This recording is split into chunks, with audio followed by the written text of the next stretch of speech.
Welcome to My Spoonie Sisters, featuring stories from special guests dedicated to empowering those with chronic illness.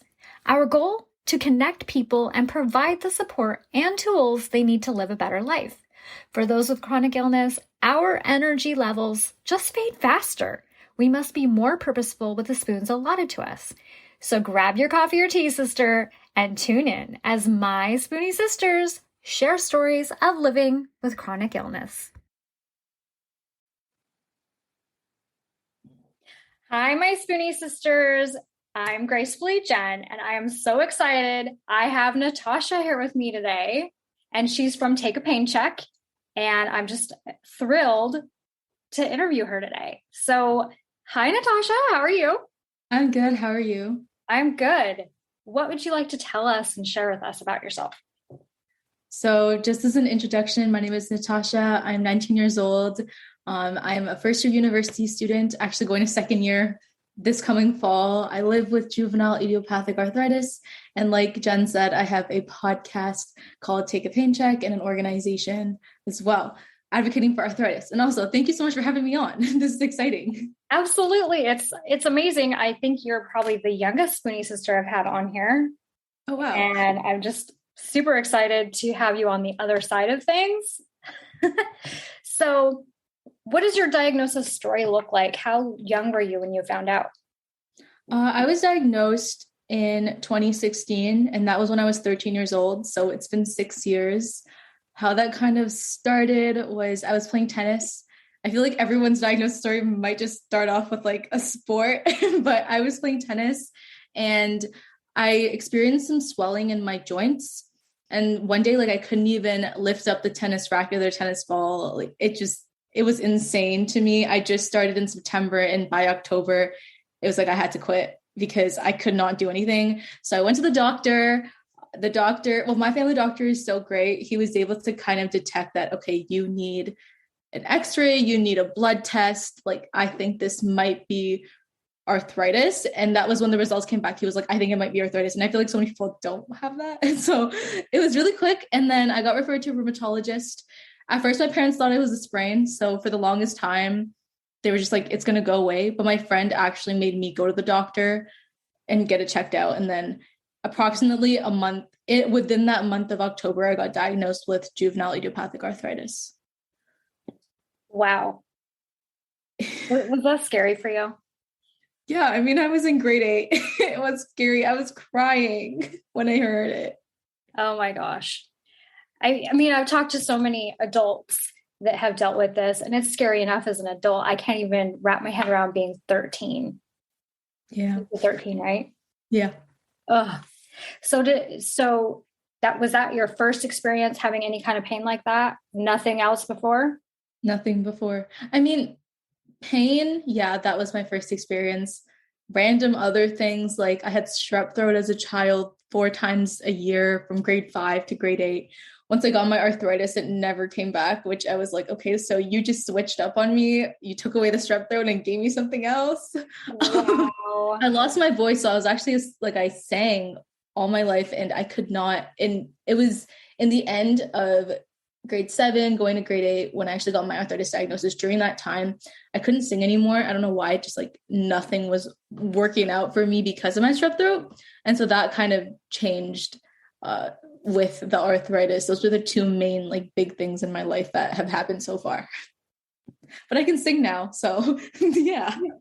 That's a good thing. I think I would be really upset if it took my voice away. It takes so many other things. So were you familiar with the term Spoonie when this first happened? Nope, not at all. How did you become familiar? So when I started Take a Pain Check, it was actually just recently, I think a few months ago, where I got more followers on Instagram, and then I started seeing, Spoonie _ something or chronically _ something. And it was like a bunch of people's usernames were that. And I was just like, what is this word? Like, why is everyone calling themselves Spoonie? And like my Instagram is like literally my name. So I was just like, why is everyone else's Instagram Spoonie or chronically? And I didn't know what that meant.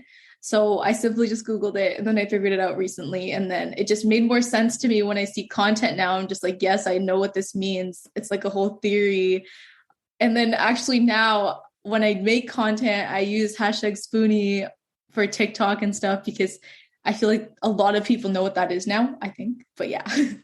Absolutely. And I think it really puts our reach out there even more. Yeah. And I mean, yeah, there's several good hashtags, but that one's definitely right up there. Oh, I'm trying to figure out which ones I want to ask you today. I know. I really want to skip around here and I want to ask something new. Okay. How about something outside of your autoimmune life? What do you like to do? So I kind of mentioned that I sing. And so I really like music and singing. I started singing when I was really young and I went to an arts high school and I auditioned for a vocal program and then I got in and that's kind of what I do. I do lessons every week. I used to do competitions and festivals and things like that, but life changed and I still sing, but now I like to do podcasting, what we're doing today, editing videos, making content, hanging out with my friends. It's kind of all over the place. Do you still play tennis? Nope, I actually tried last week. So I went to the cottage and this was my first time after like 6 years of attempting to play tennis last weekend. And actually it wasn't as painful for the 20 minutes that I did it. And then the next week, this whole week, my wrist has been absolutely dying. But it's interesting because like 6 years ago, I couldn't even lift that up. And at the moment when I tried to play, like it was hurting. Whereas now maybe it's just because I haven't done it in 6 years, it's sore. So I've tried, but it's not something that I will be going to do often. Yeah, when I started having problems, I wanted to get into roller derby and I was super into rollerblading and roller skating. Yeah. And I think if I were to try to do that now, I'd feel like I was maybe 100 years old and dying. Oh my gosh. Yeah, the tennis was interesting because it wasn't like I was so excited. I saw the tennis court. I'm like, okay, I need to try this. I got some friends and I'm like, let's go play. I got my brother. My brother was like, oh, like, you're so bad at this now. What even happened? How are you even playing? Things like that. But then I realized later on that week that it hurts, but it's gotten way better, which was great. That's good. That means maybe next time you can play for 25 minutes. Yes. Goals. Okay, so what has been your biggest ambition throughout your life? So this is kind of like in general? In general. Well, can we talk career-wise maybe? Sure. That would be awesome. Yeah. I think it obviously has changed. For the longest time, I wanted to grow up and be an actor or a singer and things like that, and those types of careers. And now I'm working towards a goal of like working in healthcare and like patient advocacy and things like that, because I think of just my life experiences have brought me to that place. And so if I think back to 10 years ago, it wouldn't be that. But now I'm kind of just working towards that goal and ambition to help others and get into that healthcare field and patient advocacy and like research. So hopefully that answered the question. Yeah, absolutely. And I think what you're doing right now is such a great thing. And to start out younger and really diving in and trying to reach out to those around you, I think that's a wonderful thing that you're doing. Thank you. And you reach out to people. And I think that's so important. We don't have enough of that. The more, the better. So keep going. I find that like, if I go back to a year ago, like last year, February, that was when I actually started my podcast. And I still was so afraid to even put the fact that I had arthritis on social media. And I still kind of like I do because I promote my podcast, but I don't directly say, like, hi, everyone, I'm Natasha and I have arthritis. Like I'm terrified to like do anything like that. And it would just be other people's episodes I just promote on my story. You know, if you watch my podcast, maybe you'll figure it out. But it's not something, it just took me a long time to get to that place and reach out to people who had the same condition as me, because I just didn't know that the community existed. Do you feel like you've made friends with people through what you're doing? Oh yeah, 100%. I can probably name a good 50 people friends now that I have. And I think 2 to 3 to even 6 years ago, I didn't have anyone. So isn't that kind of the best part right there, is how many amazing people we meet through this? Yeah, exactly. 100%. And just supporting each other, making projects, doing things together. It's really interesting. And I feel like without knowing them, this wouldn't have happened. Absolutely. I completely agree. So, I don't think that question would apply very well. Have you ever had a moment where you felt like you had to show yourself extra grace dealing with your body? Oh, that's a hard one. Maybe school. I think I'm always really a high achiever in school.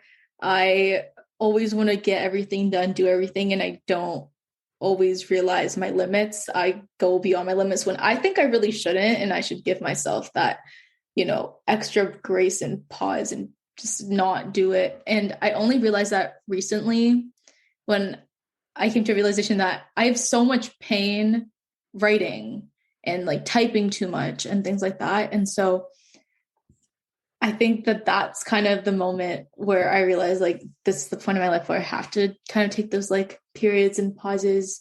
And it's probably just in the school situation, because I feel like school's something that I do every day, all the time. And even though I want to, do those extra math problems, okay, I don't really want to do math, but when you want to do those extra math problems, like I want to get them done because I want to get a good mark. And it sucks not being able to write so much and not being able to do that now I've started to give myself like cut off some slack and just be like, okay, like it's okay. You don't have to do it. Take pauses and take breaks. But in the past, I would stress out and try to write and kill my hands. And I think that's really easy to do. Yeah. It's almost like, I feel like most of the warriors that I've talked to, we're not very good at giving ourselves grace, but we are better at giving everyone else grace. We always push ourselves over the limit. Yeah. I don't know why. Yeah. And we can also like give people advice on how to do that, kind of give ourselves extra grace when we don't do it ourselves. Mm-hmm. Like I can go on my podcast or your podcast and say like, yes, like this is what we can do, but do I do that for myself? Probably not. Oh yeah. Honestly, if people reach out to me about a post that I've made and they're like, oh, I needed this so much today. And I'm like, I posted it because I needed it. I'm so glad that I'm reaching other people, but sometimes what I'm writing is something that I really need to hear that day. And I think we do that a lot. I agree with that. How do you feel like your diagnosis has changed your personality, or do you feel like it has? It definitely has, I think. Well, from the people that I've talked to, like going to my friends, I think they've said that I'm more compassionate and more empathetic, caring. And I think that's only because of what I've been through. I probably would have been caring, but not as knowledgeable to how to care for someone or how to be compassionate as I am now. So I think in terms of personality, I believe what my friends and family say. And I think that that's how I've changed or become to be. But yeah, I definitely think those sort of qualities have changed due to my diagnosis. And those are all positive things, I hope. No, I absolutely agree. So as far as self-care goes, do you have a self-care list when you start to feel like you're flaring? I feel like everyone has like a go-to list, and I think I don't. I don't know if this counts, but I have like KT tape and like a wrist brace and like some creams that I use just to help ease some of that pain on my fingers when I overuse them or my wrists. But I don't have like a routine. It's kind of, these are the things that are there. This is maybe some Tylenol. I just have them to take care of myself when I need it, but I don't do any like baths or anything like that. I know a lot of people do like Epsom salt baths or use ice packs or heat pads, but I kind of just resort to the more taping or wrist brace, and that's just because when I use it.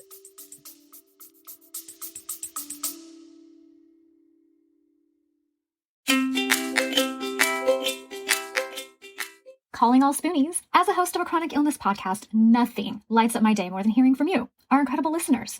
Whether it's a topic close to your heart that you want us to uncover, or you are keen to show your own journey as a guest on our show, your voice matters. Living with chronic illness can often feel isolating, but through the power of podcasting, we can come together as a community to uplift, educate, and inspire one another.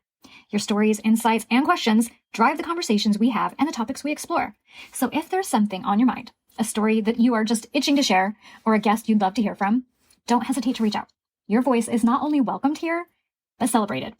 Let's continue to amplify the voices of those living with chronic illnesses and create a space where everyone feels heard, supported, and empowered. Together, we are stronger.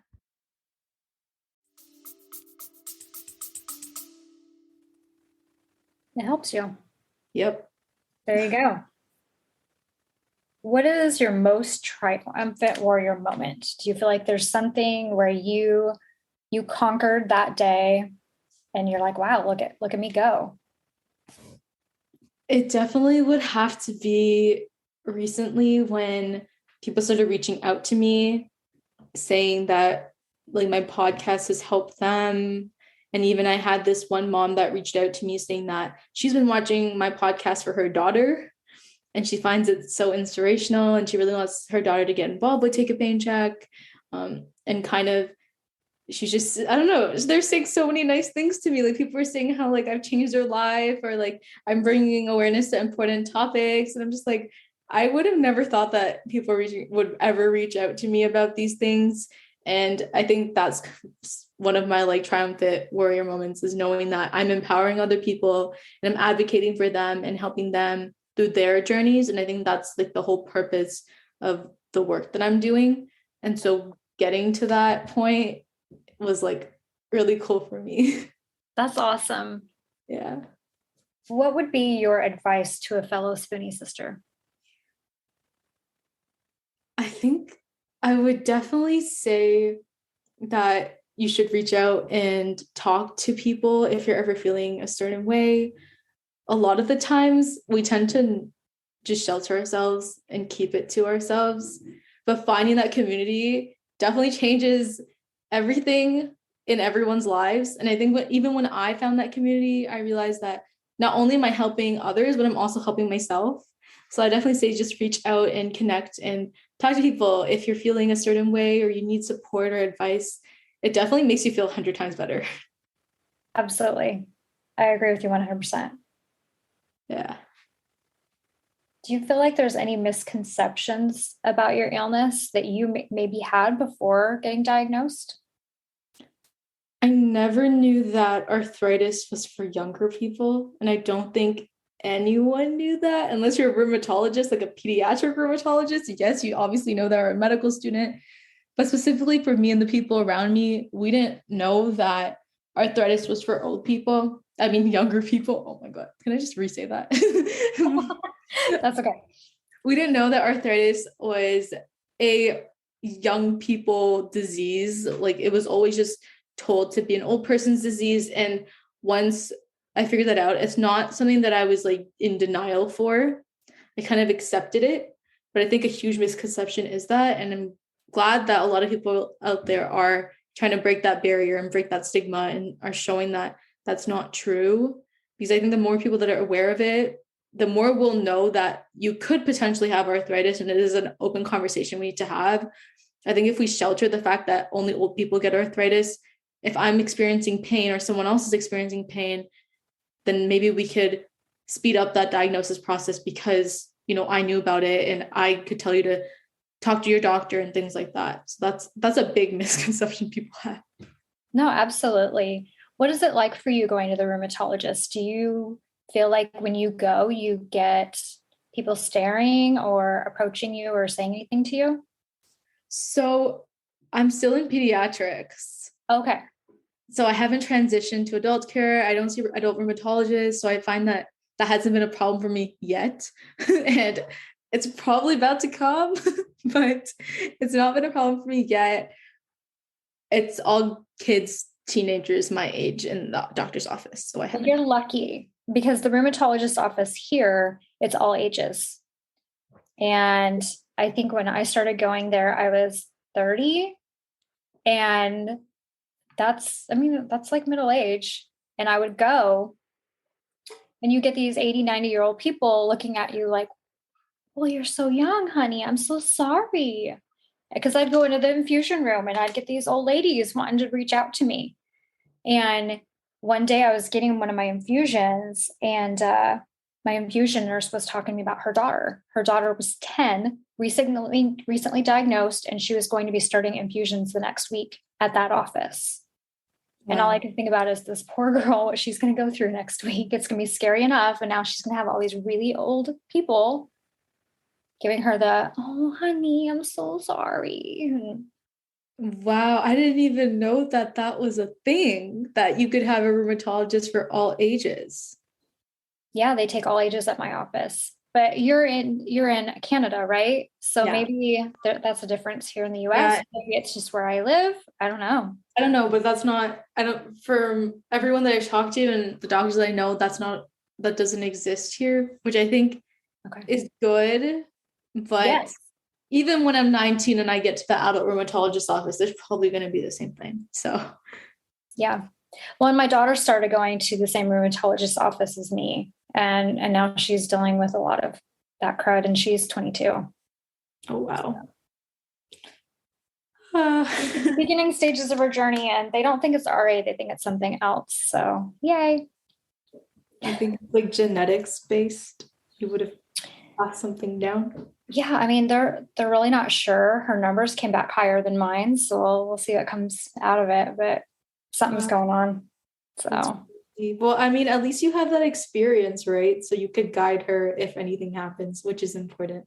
Absolutely. And she's came and shadowed a couple of my Thursday warrior groups with Chelsea from My Immune System Hates Me. And so she'll shadow and kind of listen to people talk about their Spoonie week and complaining about doctors and medicines and all that fun stuff. That's good. I'm glad that you're able to kind of support her in that way too. Yeah, me too. But I also think it's important to share with her other things. So I've shared with her, your platform. I've shared with her Chelsea from My Immune System Hates Me, Danny from, oh my gosh, my mind's going blank. There's several people I've brought to her attention, and she's gotten to know a few of them. But wow, yeah. Well, hopefully you get an answer soon on what's going on. Absolutely. Well, I mean, okay, there's a couple more questions I have for you. If I asked you to nominate a fellow Spoonie warrior for a highlight, who would you nominate? I have to pick one. I have to pick one. I know. This has been a struggle for everyone. Every single person is like, oh my gosh, can I pick like 20? Yeah, like please, can I pick 20? I'm just gonna pull up their Instagram just so I know the name, because I don't want to like say the wrong thing. Yeah. And you don't want to have a mind blank like I did? Yeah, 1 second. Okay, so I would nominate Chronically Ill XO, and that is Anna Sampson. Anna is an ambassador for Take a Pain Check, but is also doing so much work in the chronic illness community and like advocating. Anna lives with ankylosing spondylitis and fibromyalgia. So I think it's pretty cool to meet someone my age and also lives in the same area as me, which is also cool. I've never met Anna, but Anna's really been super supportive of Take a Pain Check and other organizations and advocacy. So I definitely want to nominate Chronically Ill XO. Okay, awesome. Yes. Well, thank you. I will try to make sure she's in the show notes. We can give her a shout out. Yay. Well, let's see. I asked you about advice. I asked you to nominate. Where can we find and follow you? So you can find me, it's going to be a long list. I know, right? Okay, so you can find me on Instagram at takeapaincheck_, and then on all other social media platforms, so TikTok, Facebook, Twitter. I think that's it for now. LinkedIn, Take a Pain Check. And I also have an email if you want to email me, because why not? takeapaincheck@gmail.com. Soon it'll be upgraded to not Gmail, but this is where I'm at right now. So basically that will give you the contact to my organization and my podcast, and you can reach out and talk to us. Is there anything you want to share that I haven't asked you about? I don't know. I'm thinking. I know. I feel like we kind of covered everything, didn't we? Yeah. I mean, maybe just some background about Take a Pain Check so people know what I'm talking about. Yeah, let's cover some more background because I don't think I really dove in and asked a lot about it. Yeah. So what can you tell us about it? So Take a Pain Check was a podcast that was founded last year, and I host bi-weekly episodes talking to anyone who's related to a rheumatic disease. So if you have like lupus or juvenile arthritis or rheumatoid arthritis, Sjogren's, or you have a connection to someone that has a rheumatic disease, so like a mom, dad of a son that has a rheumatic disease, those are the guests that come on my podcast, and we talk like all things chronic illness, accomplishments, accommodations, school, that teenager life stuff. But we also have people that are working and creating platforms and communities, and it's just there to kind of inspire and empower other youth and young adults to not be just lying in their bed thinking their life is over after this diagnosis, but realizing that there are so many people out there that have made such a big difference in the community and are living their lives. Like on the podcast, I had a professional snowboarder, skateboarder, and they live with rheumatic diseases. And so that's insane that they're still doing what they love, but also living with that chronic illness. And so that's kind of the purpose of the podcast. And then the nonprofit's called Take a Pain Check Foundation. And I founded it last year in October. And that's just because I wanted to do more than a podcast. I wanted to start some programs. So I have an ambassador program, a joint chat room program, just different ways for people to get involved with my organization. And it's for youth and young adults living with rheumatic diseases. So that's what Take a Pain Check's about. And like Jen allowed me to do, give some shout outs to my socials. So you can definitely check it out. And yeah. Absolutely. And definitely reach out if you want to help get involved and have any questions. Yes. Well, thank you so much for joining. And I'm so excited and proud of you and cannot wait to share all about you. I don't think your episode's going to air until July, but I cannot wait. So thanks for joining. And thank you so much for having me on. All right, sisters, thank you for joining, and we'll catch you next time. Don't forget your spoon.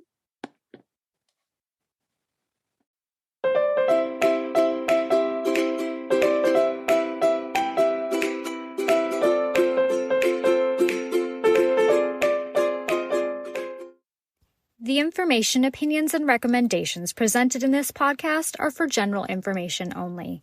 Consult your own physician for any medical issues that you may be having. The information should not be taken as a replacement for medical, clinical, professional advice, diagnoses, or medical intervention. My Spoonie Sisters and guests will not be held liable for any of the consequences of such action or inaction. Trigger warning. Some episodes may cover sensitive topics including, but not limited to, suicide, abuse, mental illness, and chronic disease. You are advised to refrain from listening if you are likely to be offended or adversely impacted by any of these topics. None of the guests or hosts will be responsible for your use of the information contained therein. Life is not merely to be alive, but to be well.